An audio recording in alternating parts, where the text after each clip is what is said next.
திருவிளக்கை ஏற்றி வைத்தோம் திருமகளே வருக, குலம் விளங்க எங்கள் வீட்டில் கொலுவிருக்க வருக.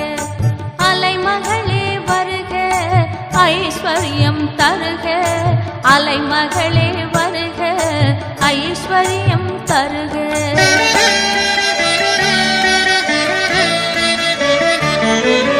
திருவிளக்கை ஏற்றி வைத்தோம் திருமகளே வருக, குலம் விளங்க எங்கள்